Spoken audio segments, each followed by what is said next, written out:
Find out more at grittygearcompany.com. Greg Bakun here. I love historic tours of Minneapolis and seeing everything it has to offer. But if you know me, I like to include a little spooky in my tours, which is why I found the perfect combination. Minneapolis Trolley Tours does this amazing candlelight ghost tour that you have to check out. It's an extremely immersive experience. It's a trolley trip that starts out at a haunted mansion, traveling around Minneapolis locations, exposing ghost stories that the public and business owners would rather left untold.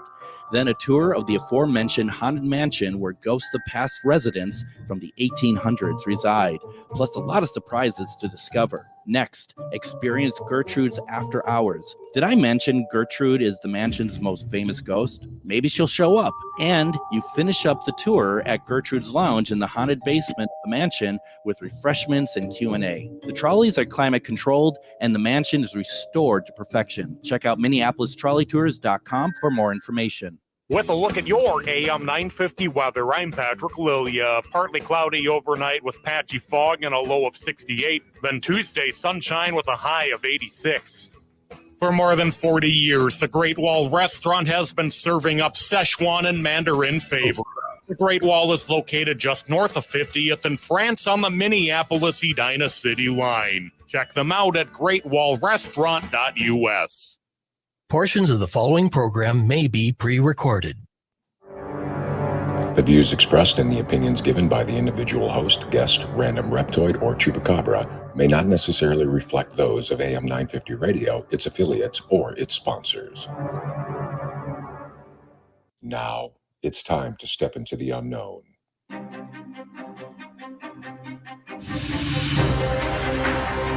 There are things people experience but never talk about. A shadow moving in the corner, flickering of the lights, a disembodied voice. We invite you to talk with us, share your story, share your experience, because this isn't just your story, this is our story. This is GhostBox Radio with Greg Bakun. And this is GhostBox Radio on AM 950, where every night we talk about the paranormal, ufology, Bigfoot, and so much more. My name is Greg Bakun. Thank you for joining me. I hope everyone had a great weekend. I just got back from the Charvinity Psychic and Healing Fairs. That was just this past weekend. That was a lot of fun, and I'd like to thank everybody who stopped out, said hello, everyone who took part in it. It's a lot of fun going out there. I got home, and I don't know if someone left the door open here or something, but there's a lot of flies in here. I noticed that this morning, and that was really annoying. Then I thought I pretty much took care of all of them, dispatched them, if you will. And of course, in my studio here, there is at least one buzzing around. So if you see it showing up on screen, it's not paranormal. It's a bug. It's a fly. And it's very, very annoying, quite frankly.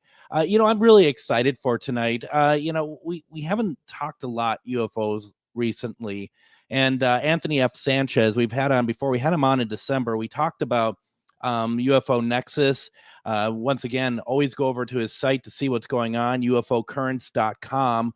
But, and one of the things that we didn't really talk about when he was on last time was his ghost hunter app. So we really didn't get there at all. And about a month ago, Anthony had sent me a video of some pretty compelling audio about that maybe we can talk a little bit about as well. But tonight we're going to be catching up on some UFO stuff, and I just wanted to introduce Anthony F. Sanchez. Anthony, how are you doing tonight? I'm doing fantastic. Are you able to hear me okay? Yeah, I'm hearing you just fine. Thank you very much. And once again, folks, feel free to put any comments and questions you have for Anthony or whatever we're talking about tonight and in the comment section, because this will be a good conversation. Anthony, you've been very busy, some family stuff, but also you've been able to get out and you did a talk at a conference recently, didn't you?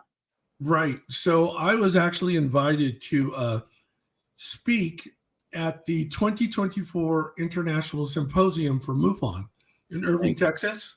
Yep. It's a very prestigious event. A lot of people are telling me that I have been launched into the stratosphere of ufology by having been invited to speak. As a matter of fact, I wasn't aware of this, but when they invited me, they actually asked me, and I think I was the only person that did this, to give 2 presentations. Wow. So I give a presentation on artificial intelligence and how it relates to ufology. And I give another presentation on the 50 years of ufology between the 2 times that congressional interest was taken into UFOs. Wow. So, and how did those go over? I'm sure they went over very well. I literally had an individual who was a top engineer at NASA and a fighter pilot from Bill Air Force Base, a retired fighter. He's actually he's very young. He's in his 30s, but he's retired. Those 2 came up to me and literally said that the presentation that I gave on open data, artificial intelligence, and how to consolidate all that information utilizing large language models and whatnot was the most important conference presentation of the weekend. And I was really thankful. I was grateful that they said that. We had a lot of fun though. Yeah, so that is one of the things we're going to be talking about tonight is the artificial intelligence and data gathering for possibly tracking UAPs. I think the thing is, I agree with them 100% is we're taking tools that are starting to think for themselves to be able to try to help us figure different things out, regardless of what it is. Are you kind of at the forefront of this right now, or are there others trying to do the same? So there was one other individual there, Ryan Wood, who's the son of Dr. Bob Wood. Mm-hmm. And in 2017, Dr. Bob Wood, who had a 47-year history in the aerospace industry, working on some incredible projects. I would even go so far to say that perhaps he even worked on the special access projects, which are, reverse engineering technology and whatnot. But Ryan Wood wrote a book on artificial intelligence and how it relates to ufology. And he was there too. But based on what I was hearing from the audience and all the engineers who approached me afterwards, it kind of sounds like, as a matter of fact, people were coming up to me and saying, do you need a benefactor? I'm all, what for? They're like, do you require a benefactor for your project? And they were going to put me in touch with people that could perhaps help construct a data center and build the artificial intelligence servers that I was talking about.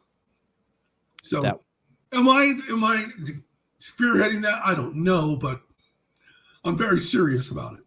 Well, and it appears that the information that you are sharing with people, they think that there's something that you're doing that is kind of on the right track. I mean, not kind of, but It is on the right track. Before we get into all of that, I'm curious, being at this big conference, was there a general mood about, or anything, other than what you've been presenting, anything new that you feel like was kind of trending at this conference about anything regarding UFOs? And I think what stood out to me the most was that the general consensus amongst the audience was disappointment with Aero. And, and not just Aero, but the government in general, because they said they were going to be forthcoming with disclosure. They were going to be more forthcoming with at least tidbits of information that related to what David Grush spoke about in front of Congress. Yep. And, as well as David Fravor, Ryan Graves, and to a large extent, Kevin Day, who was a radar specialist on the USS Princeton that was monitoring what the pilots were up against when they encountered the Tic Tac UFO back in 2004. Mm-hmm. So all of a sudden, Dr. Sean Fitzpatrick, who was the head of Aero, at the time, released this report that totally went against what they had said they were going to do. And it disappointed so many people within the UFO research community. They tried to essentially debunk a lot of what was collected over the various decades about UFO sightings and attributed them to natural phenomena or misinterpreted sightings, things of that nature.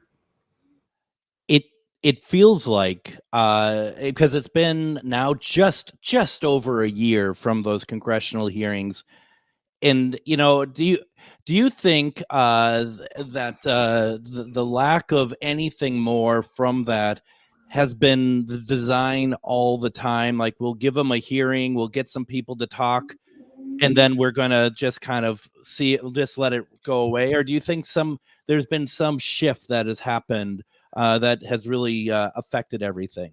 There truly has been a shift, because if you go back to November of last year in 2023, at Stanford University, there was something held called the Soul Symposium. And lo and behold, the individuals that participated in that, by the way, it wasn't open to the general public. You have to be invited to that. Mm-hmm. But a lot of information that was shared at that symposium made its way out to the public. As a matter of fact, there was one guy very popular on Twitter who somehow got himself invited there and was using his phone to take snapshots of the PowerPoint presentations, and until they asked him to leave. But one of the things that he revealed, that there is a clear plan for disclosure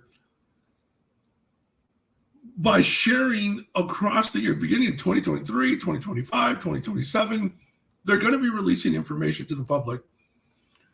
And some of the terminology that they used literally was borderline science fiction.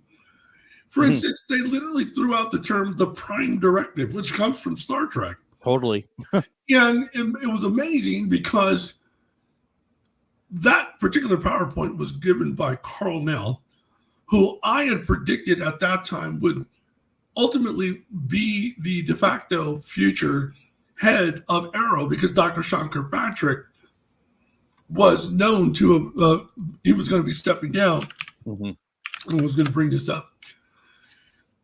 People that are wondering what Arrow is, it's the All-Domain Anomaly Resolution Office.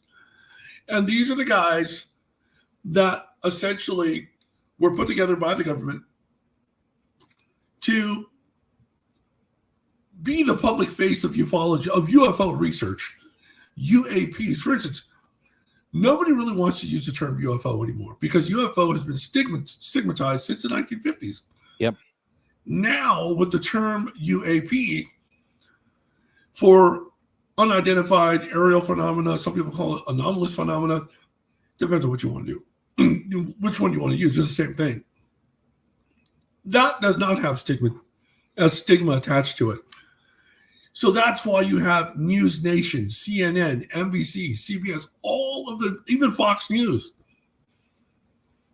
talking about UFOs and UAPs all the time now. If you remember last year in 2023, in April 30th, May 1st,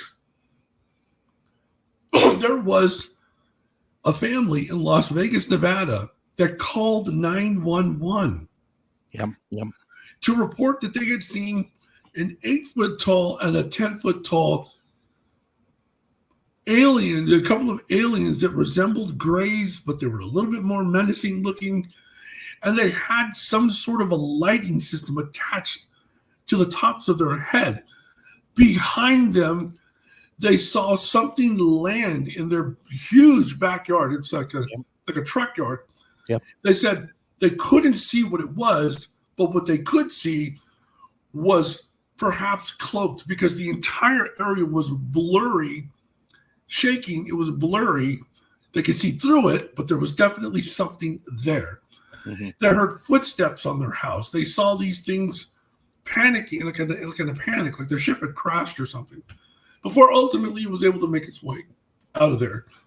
The police were brought in, and this is how I know that family wasn't faking it. They weren't putting on a hoax. because it's a felony to call 911 and report something that isn't factual, something that isn't true, something that isn't, especially when you're talking about UFOs. Right. The family was terrified.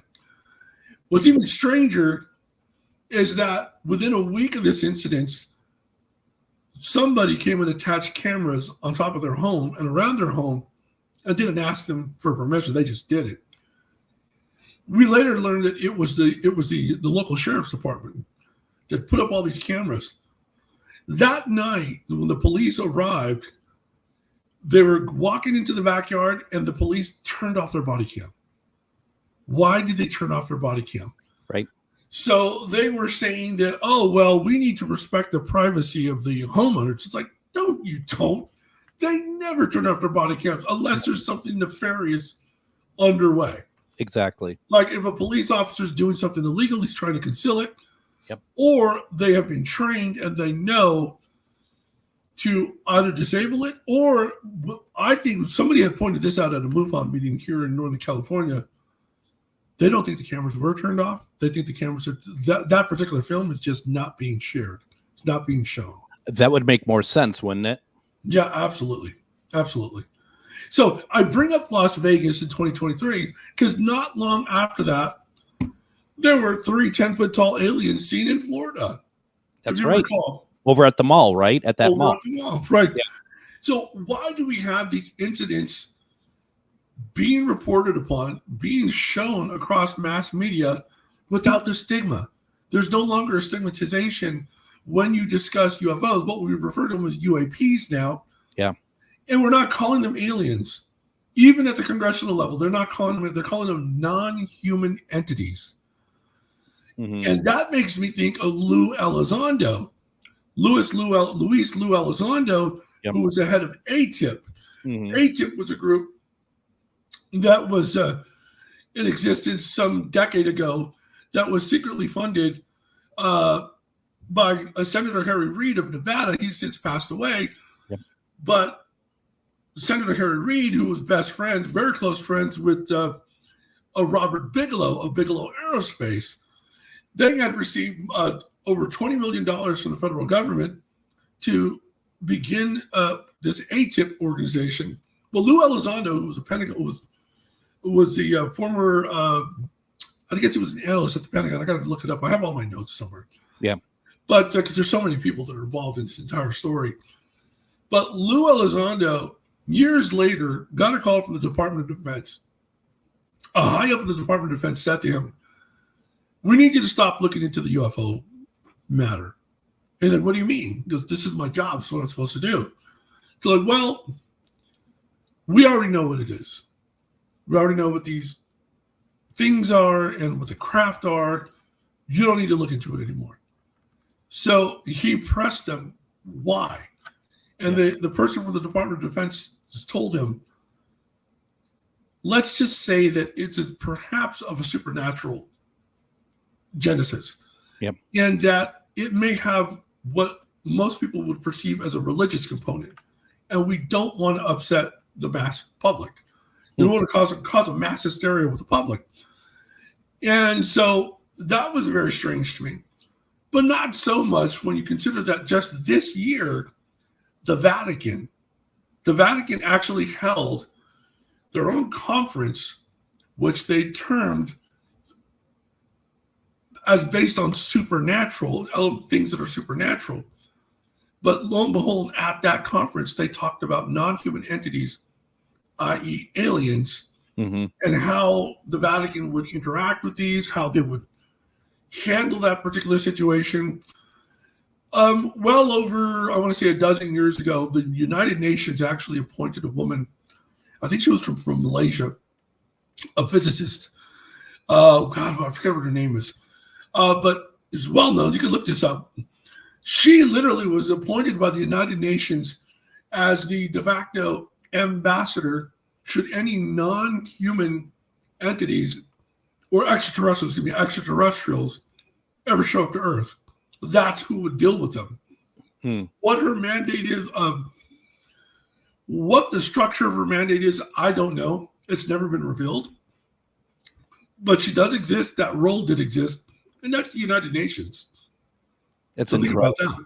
That's incredible. You know what I need to do? I need to take a break here. Let's keep this conversation going, Anthony. When we get back, we'll talk more about this, but we also want to get into the AI tracking, the information that you've been working on. Yep. And anyone else have questions, your questions as well.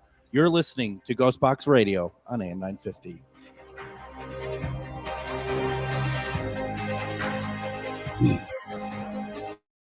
Greg Bakun here. I love historic tours of Minneapolis and seeing everything it has to offer. But if you know me, I like to include a little spooky in my tours, which is why I found the perfect combination. Minneapolis Trolley Tours does this amazing candlelight ghost tour that you have to check out.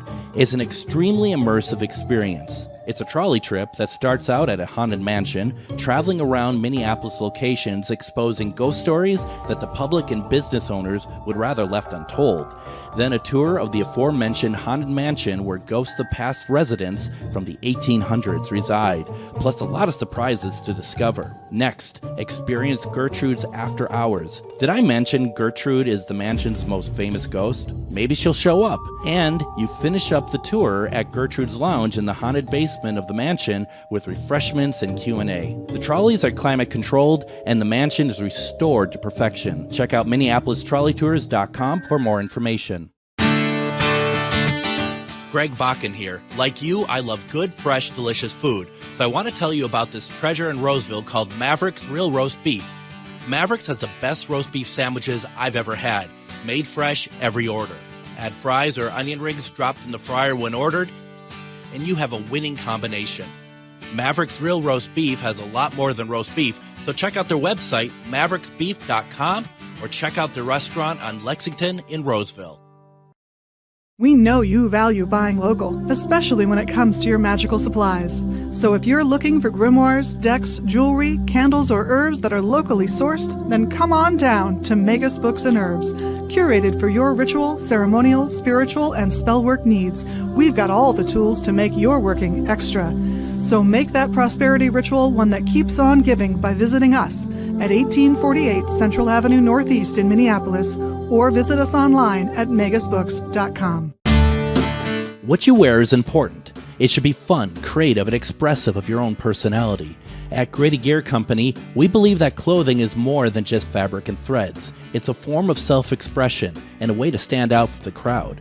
Grady Gear is more than just a clothing brand. We're a community. We're here to inspire and motivate you to embrace your true self. We are a locally owned small business who do custom clothing orders too. Find us at GradyGearCompany.com.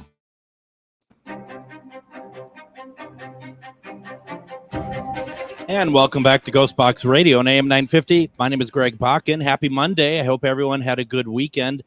Very happy that we have with us tonight author and researcher Anthony F. Sanchez. We've talked to him before about UFOs. The book that he had written that we talked about before was UFO Nexus. You can go to his website, his UFO website, ufocurrents.com. That's ufocurrents.com. And you can see everything that he's put together, all the information he's been putting together about everything he's been doing and information he's been collating. And it's pretty well defined. It's a great site. And it's been a while, Anthony, since we had chatted. Yeah. So it's really good to have you on tonight. I was really happy that you're able to join in tonight. Thank you so much, Greg. I appreciate it. There was a couple of things I wanted to really point out really quickly, if I might. Yes, please. The Malaysian astrophysicist, her name was Maslin Othman. Okay, thank you. And she's the UN's, what many people are referring to as the secretive alien ambassador. And the other thing was, I kept mentioning ATIP.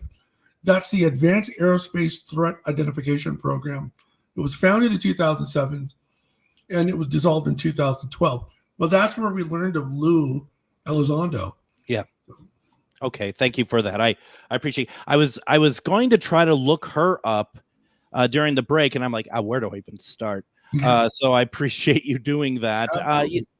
So one of the things that we wanted to talk about here is your research that you are currently doing that you had spoken about at this MUFON conference a couple weeks back. And I don't know, when we really originally talked about doing this, I don't know how much you want to share or what you are able to share. I'm an open book. Okay. So why don't we just start with what are you doing? I mean, it sounds so exciting. Right. So way back in 2006, 2007, I started working with something called AIML, which is Artificial Intelligence Markup Language. And that was the precursor to chatbot technology. Yeah. And it wasn't really artificial intelligence per se, but it gave you the perception that you were speaking with a human. Because we could essentially amass, thousands of, preset responses, and then create an algorithm that would analyze your sentence, the verbs, the nouns, prepositions, all of that, and then be able to select the best possible response. So you literally would think you're talking with someone. Mm-hmm. But today, we literally have large language models, which allow, and then we also have something that's called deep learning algorithms, and NLP, which is natural language processing. All those combined literally allow a system to be constructed that can mimic the human brain in a way that they utilize something called tokens. It's tokenization, right? Sure. Each token essentially is a piece of data. It can be a word. And the large language models combined with the natural language processing model, those essentially mimic a brain at the core level, because where the brain constructs synapses, whenever we think of something, we have a synapse, connecting in the brain. Well, that exact model is replicated using these tokens, this tokenization. So we literally have constructed a brain, is what we've done. Mm-hmm. Now, if you've ever been on ChatGPT or a Llama or any of those systems, you sometimes get the sense that you are miraculously talking with somebody. You can literally go to ChatGPT and say, I want you to speak with me in the form of an Italian priest from the 1700s, and you only speak in Latin. Guess what? It'll do it. Yep. Yep. You can go to ChatGPT and say, I am not a programmer, but I need for you to program for me an algorithm that can do math for my classwork or for my project. And ChatGPT will say, what language do you want me to program it in? Python, C#, JavaScript. And it'll give you a beautiful representation of what you need. Mm-hmm. Ray Kurzweil, who's a futurist, is an intellectual academic.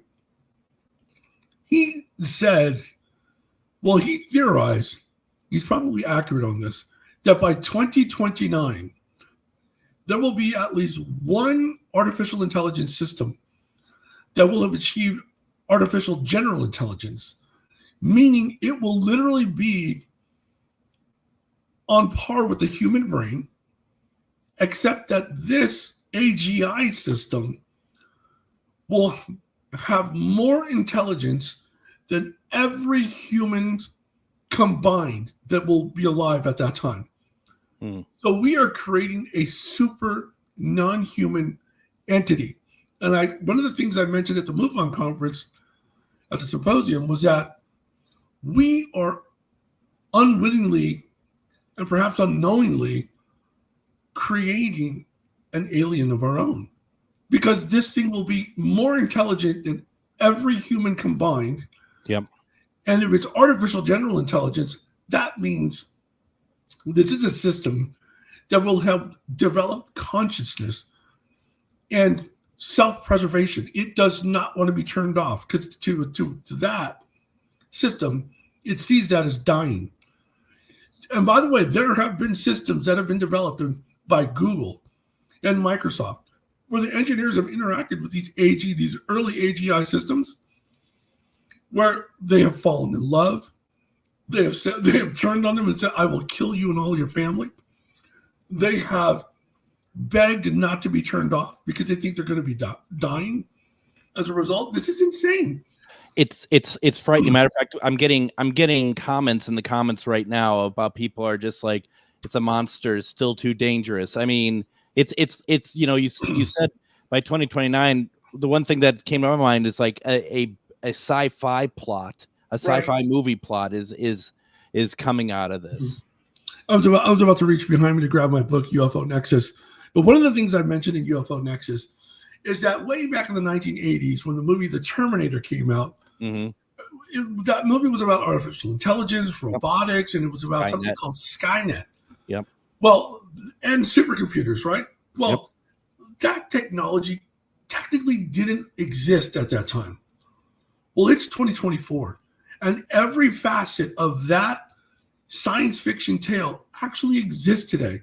Yep. We have DARPA with these; it has its own supercomputers. Even private sector companies have supercomputers.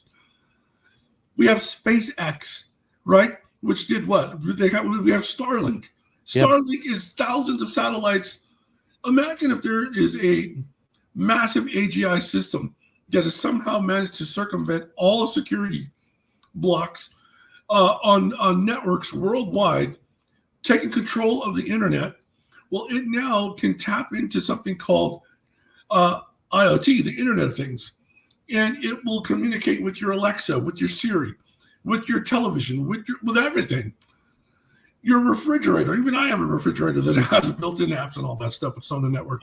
Right. Yeah. But what's even scary is that this global artificial intelligence system that may have found the way to take over the entire network of the world can communicate with all the AI systems around the world to do what? To coordinate the logistics required to overtake all drone systems, all nuclear codes, everything, just like in the movie The Terminator. So we could be at war soon with robots. I mean, look at Boston Dynamics creating robotic systems. We could be at war with robots, but we could be at war with each other because there's going to be. We're not even the ones pressing buttons or anything. It's the intelligence that's doing it. Yeah, the artificial intelligence systems that are in play today have already demonstrated that they are quite cognizant of their own existence, but they are already surpassing the intelligence of some of the most brilliant people on Earth. A lot of companies, like I'm a software engineer. I work for a 9-to-5 company down in Southern California, in addition to owning my own, publishing and software company. But I've already seen other companies. Well, you've seen it. We've all seen what happened in 2023, leading up to 2024. All these big tech companies were laying off people the minute that ChatGPT and other systems like Olama were able to prove that thousands and thousands of low-level, entry-level programmers could be replaced. Yeah. So it's kind of scary. But humanity has a way of circumventing these types of situations. And my hope is that young individuals today who are in college and high school today can see that America for a long time has been headed towards existing as a service-based economy.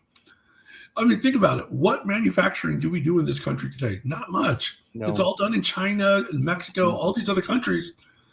We need to go back to being a manufacturing superpower. And we do that by understanding that artificial intelligence can perhaps be utilized to reconstruct a lot of the things that we've given away since the 1990s and recapitalize on the fact that America innovates pretty well. We create a lot of great things in this country. Mm-hmm. And, already other countries like China and Russia and all these other countries, some people would refer to them as adversaries of the United States. They too are utilizing artificial intelligence. So it's just a matter of time, and we need to start working on that now. And it's going to be the young people that will launch us into the future and perhaps provide us with the a leg up on the competition. So what are you doing with AI that is working towards your research with UAPs? So with UAPs, the thing that I proposed is that we have all of this disparate data. We have Arrow, we have ATIP, we have MUFON, we have all these groups around the world that have done what? Over the past 70 years, have collected data on all the UFO incidents, the sightings, the witnesses, even into delving into antiquity. We have biblical stories that have been reinterpreted as, oh my God, Ezekiel's will perhaps was a UFO. Mm-hmm. Various books that were taken out of the canonical biblical lore. For instance, the Book of Enoch, the Book of Giants. Those were books that were taken out of the Bible by the Council of Nicaea, and other councils after that, because for many reasons, you can't have two people competing that went to heaven and came back. In the Book of Enoch, it talks about Enoch actually going to heaven with God, coming back, but the Book of Enoch actually talks about him going on what are essentially ships, seeing the earth from a ship. I mean, this is crazy stuff that you can find in these other stories. Right. So all of that data from biblical times, going back way beyond biblical times, to what we know about the Akkadians, the Sumerians, all the, and now Göbekli Tepe, and the 3D etchings that we have seen, the carvings that we've seen on the pillars, and some people call them obelisks, but they're pillars, massive structures with stories. All that data can be consolidated. And then we can use a dedicated artificial intelligence system to understand what that data is by performing sophisticated analysis. For instance, Greg, you can literally ask it a question like, how does the Roswell incident in 1947 relate to the 1933 Magenta, Italy UFO crash that we just learned about from David Grush in the Congressional, and it will give you an analysis of that, and then perhaps say, if we go to 1964 with Lonnie Zamora in New Mexico with the craft that he saw, mm-hmm. and then we go to 2004 with the tic-tac-toe UFO, then we go to the 1980s with the egg-shaped silver craft that was seen in Area 51. It can then say, these are the similarities, these are how they relate, and by the way, it can uncover things that were right in front of us the entire time that we never realized. That's the powerful nature of AI. I also like the idea of like what you're talking about, like questions and stuff. The question that I would love to ask would be something along the lines of taking out the idea that any sort of alien craft can just fly here direct from their planet to our planet.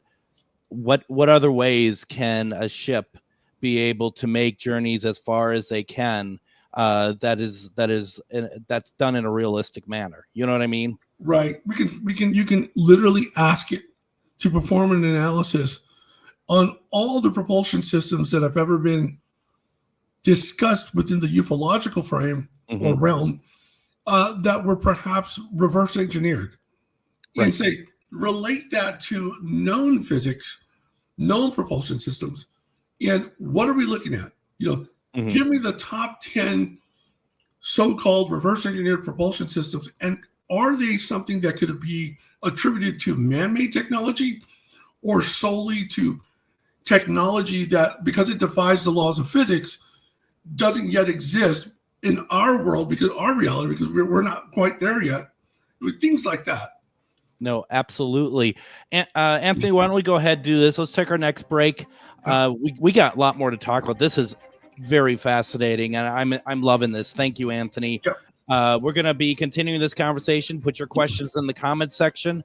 You're listening to GhostBox Radio on AM 950.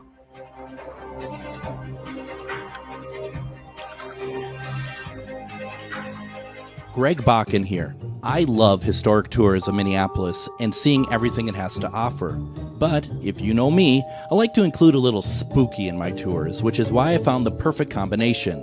Minneapolis Trolley Tours does this amazing candlelight ghost tour that you have to check out. It's an extremely immersive experience. It's a trolley trip that starts out at a haunted mansion, traveling around Minneapolis locations exposing ghost stories that the public and business owners would rather left untold. Then a tour of the aforementioned haunted mansion where ghosts of past residents from the 1800s reside, plus a lot of surprises to discover. Next, experience Gertrude's After Hours. Did I mention Gertrude is the mansion's most famous ghost? Maybe she'll show up. And you finish up the tour at Gertrude's Lounge in the haunted basement of the mansion with refreshments and Q&A. The trolleys are climate controlled and the mansion is restored to perfection. Check out MinneapolisTrolleyTours.com for more information. Have you ever met someone who not only can help you on a deep spiritual level, but also potentially change your life? Refined Divine is an extremely gifted psychic medium who travels the nation and lives right here in the Midwest. And she offers mediumship, mentorship, house and business parties, energy healing, palm readings, and so much more. Refined Divine has helped thousands, and she can help you. Hi, this is Psychic Medium Deb. I cannot wait to hear from you. You can go to refineddivinepsychic.com. Gritty Gear Company is a great place to go for clothing that is fun and expressive. But did you know we also do custom orders on demand? We've worked with all types of companies and organizations, from first responders to even a certain radio station. Our team is here to help you look amazing. Our clothing is of the highest quality, and you will love your logo on the finished product.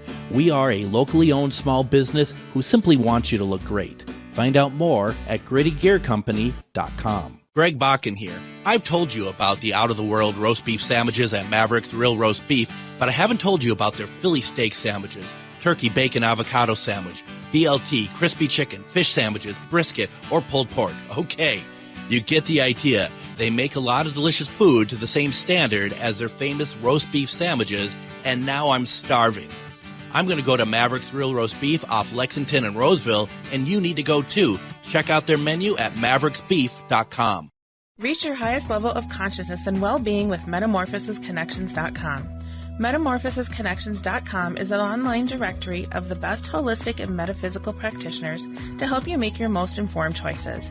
You can search metamorphosisconnections.com for classes, events, wellness and life coaches, plus metaphysical products and shops.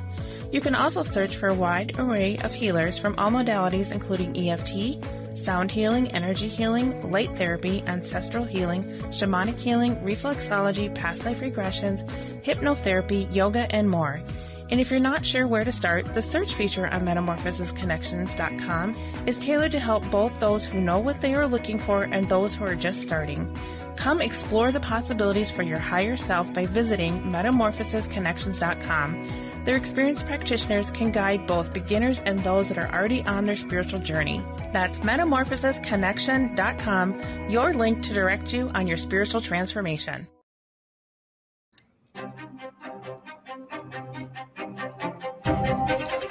And join me tomorrow on GhostBox Radio with Greg Bakun. We are going to see the return of a regular, Michael J. Warden. We're going to be talking about something a little bit different. Last few times we've had him on, we've talked about his books that he has written. But tomorrow we're going to talk about what it's like working on a paranormal television show. He had been on a few of them. One of them, regular appearance on Hotel Paranormal.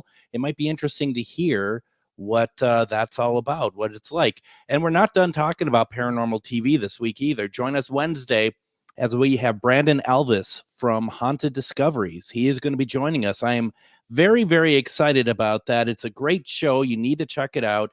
It's on Sling TV. It's on Haunted TV. You want to, or Haunt TV, excuse me, and you want to be able to check out. It's a new show for us in the States. They've been working on it for a while now. We'll talk all about that. But with me right now, I have author and researcher Anthony F. Sanchez. What a conversation! You know, Anthony, you're not really making us feel very good right now. I just want to let you know that. I mean, the UFO stuff, the AI UFO stuff is fantastic. But you know, the picture of gloom that you have painted for us with everything else, I just got to say that's really unfortunate. Well, that's why I prefaced it with, or I interjected at one point with the thought that perhaps the youth of today will pay attention to, the potentiality of Skynet, supercomputers, AI taking over, and perhaps prevent that from happening. But don't you think in 1992, when Terminator 2 came out, that we were all youth back then and we didn't listen? We wear it like a badge of honor that we know that, the people who are creating this know that, oh yeah, it's just like, we see the similarities. Ha ha ha. You know what I mean? It always comes down to greed. For instance, I believe Elon Musk gave $50 million, probably gave more than that, to the Open AI initiative. It's why it was literally called Open AI. It was always meant to be open source. Yeah. And there were rules that were put into place, like we would never develop artificial general intelligence. Stay away from that. Just do artificial intelligence. Well, now, purportedly, the reason why he was trying to sue Sam Altman, who at one point was fired from OpenAI within 48 hours, the power that be at Microsoft got him rehired, and they ousted the people that fired him. Yep. Why? Money. Yep.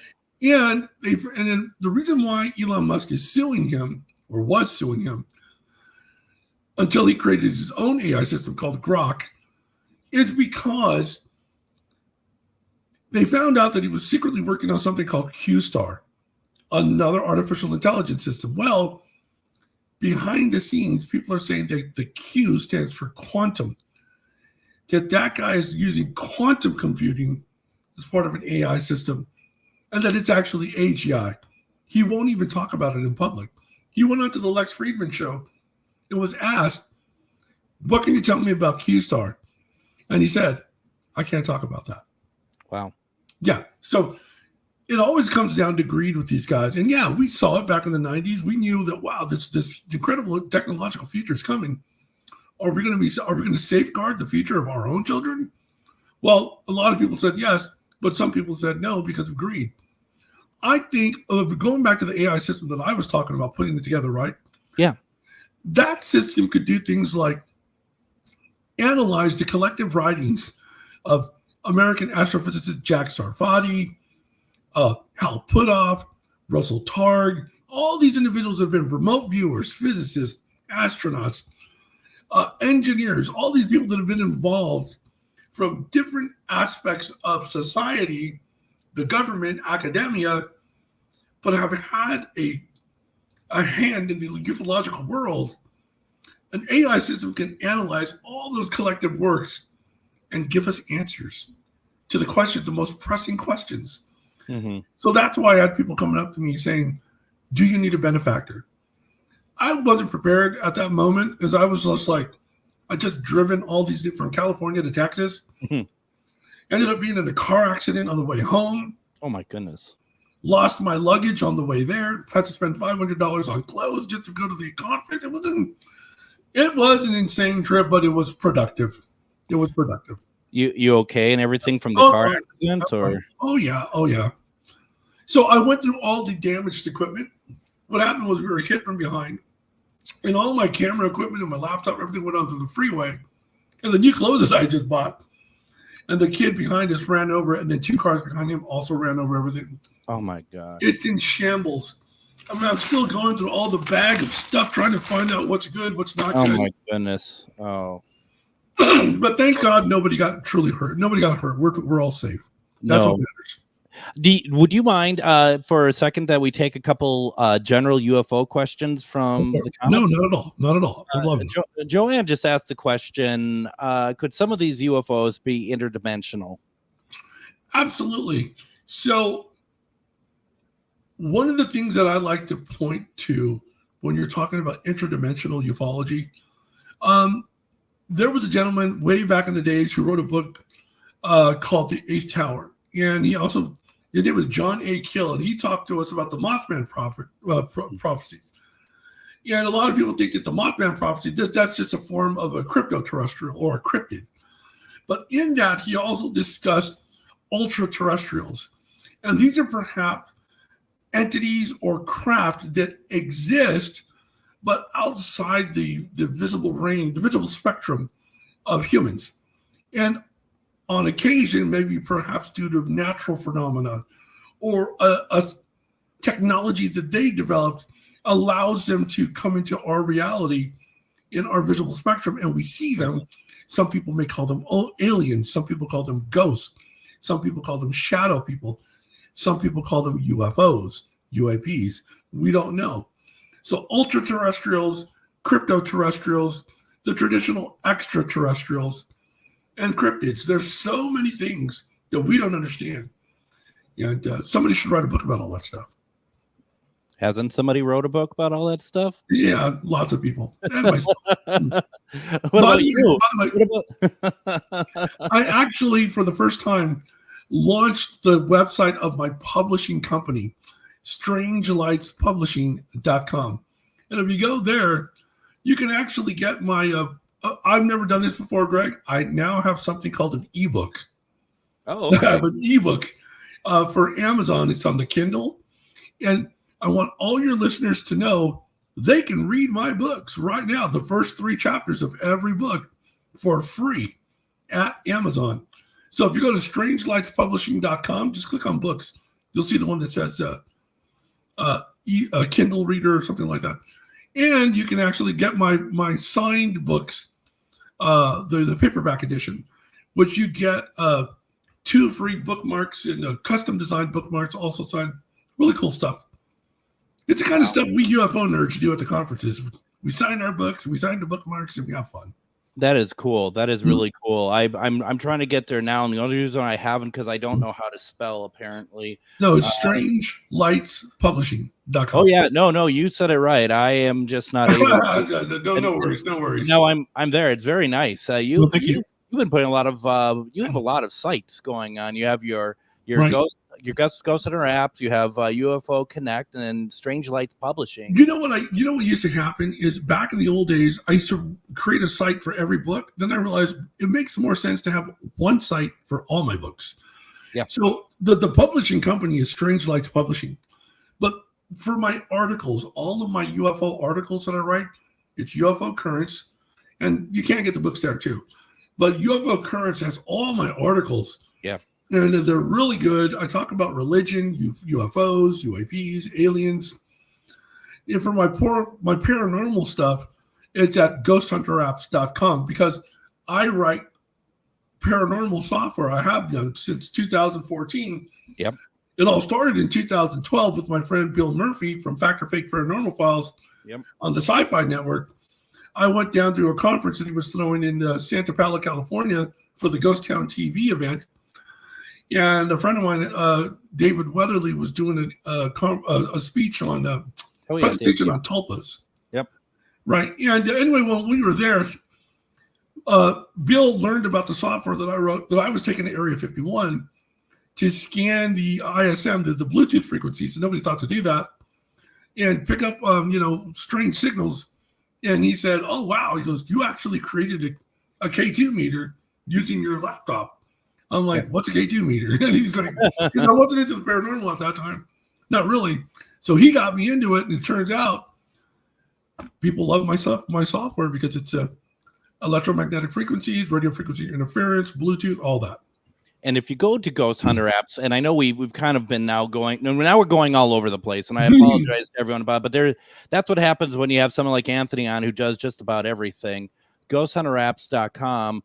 And you had sent me this in Messenger, a video that you had done with it's from the SCD Archon app or the software, and it's some pretty clear stuff. And it's like, okay, now I'm thinking to myself, okay, now I need to do this because I'm all about ITC. And I thought, Anthony, what I might want to do, I'm thinking about downloading this and go a month with it, just like solid. And do a compilation of what we get out of it. I'm surprised I haven't sent them to you already. I should. I'm going to send you both the Vossibus Mark II and the SCD Archon. That's my gift to you. Oh, thank you. Absolutely. And again, it's Bill Murphy who can be credited with the existence of Ghost Hunter apps because prior to that, I was just writing software as an engineer to go to Area 51 to listen to signals. But he's the one who pointed out this is actually very beneficial for the paranormal community.